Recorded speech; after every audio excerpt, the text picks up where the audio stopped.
tablets of eternity, a new covenant of wisdom.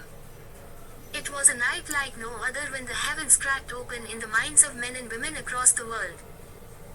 Beneath a starless sky, a sudden and piercing realization struck humanity, a truth buried in the dust of millennia, cloaked by the ages, now illuminated in the light of understanding. The one divine wisdom, the one true message from the fingers of God, had been shattered.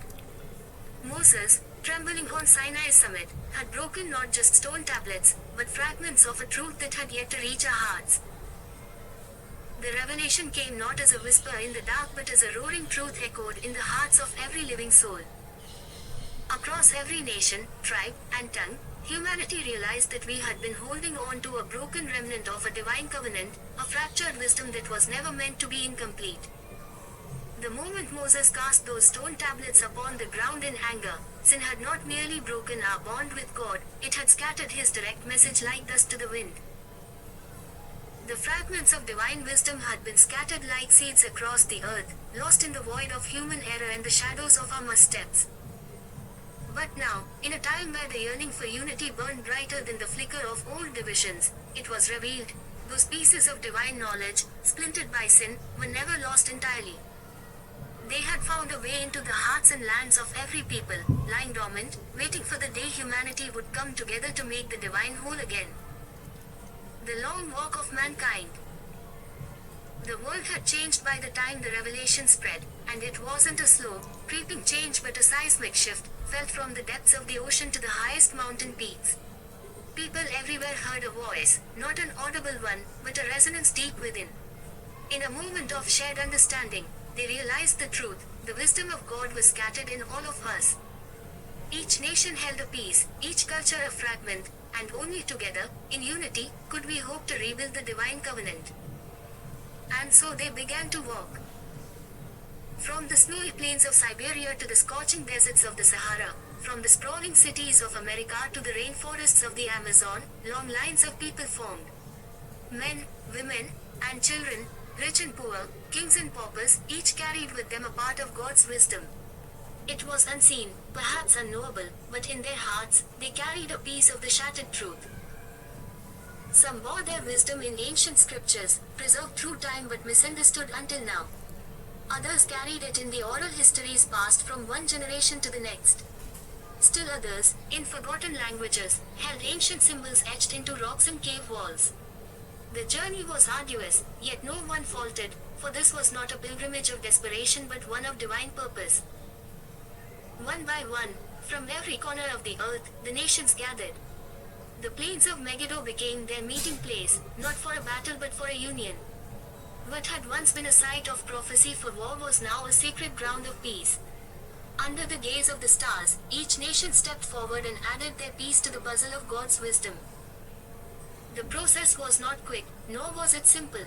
The fragments of divine wisdom were not easily understood, and some appeared contradictory when placed next to others. But slowly, with patience and humility, the pieces began to fit together. Each culture's contribution was a key, unlocking deeper levels of understanding in the others. What had once seemed incomplete or paradoxical revealed itself as a necessary part of a greater whole. The whole wisdom of God. As the final piece was placed, a great silence fell over the assembly. There, before them, was the wisdom of God in its entirety, a wisdom humanity had been starved of since Moses' breaking of the tablets. It was not written in a language that could be read but in a deeper form, understood in the soul. The knowledge that had been broken by sin had been restored by unity. And in that moment, humanity became whole. This newfound completeness was not merely spiritual but practical. With the wisdom of God fully realized, barriers between nations dissolved. The petty disputes of politics and power faded like shadows before the rising sun. The divisions of race, religion, and creed, which had once seemed insurmountable, vanished. Humanity now understood that in every one of us, there was a spark of the divine, a piece of God's truth. This unity ignited a renaissance unlike any the world had ever seen. Technology, once a tool for profit and war, became a vehicle for creation and life.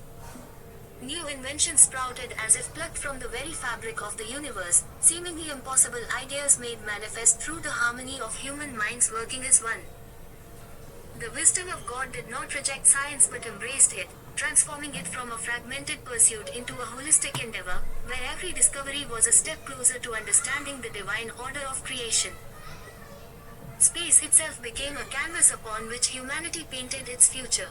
Within a generation, we had not only left the confines of Earth but settled on distant planets. We cultivated worlds that once lay barren, harvesting energy from the stars themselves, turning entire galaxies into our fields.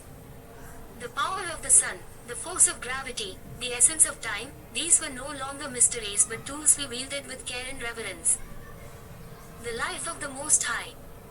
No longer were we bound by the limitations of the past. Disease, poverty, and suffering became echoes of a forgotten era. The knowledge from the tablets, the full and unbroken wisdom, revealed cures to illnesses that had plagued humanity for millennia. Poverty was eradicated not through wealth redistribution but through the abundance created by divine insight into the workings of nature. We lived as children of the Most High, not merely in name but in essence. In this new age, art flourished in ways previously unimaginable. Music, mathematics, and philosophy converged, producing symphonies of thought and expression that could make the stars weep. The boundaries between the spiritual and the material dissolved. Our technology and our faith became one, each enhancing the other. In every invention, we saw God's hand, and in every act of kindness, we felt His presence. We no longer viewed ourselves as separate nations, separate peoples, or even separate species.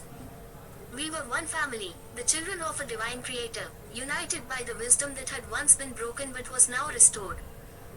And in that unity, we thrived, not as conquerors of the cosmos but as caretakers, shepherds of the stars and all that lay within them. The eternal future. As we looked out upon the universe, the vastness of creation no longer intimidated us. We knew that just as we had once come together to restore the shattered wisdom of God, we could face any challenge, cross any distance, and overcome any obstacle. For we were not alone. The wisdom of the Most High now flowed through us, guiding our steps, lighting our path. And so, with the universe spread before us and the wisdom of God whole within us, we marched forward into eternity, knowing that wherever we went, we carried with us the full and unbroken truth of our Creator. In this unity, we found not just our purpose but our eternal destiny.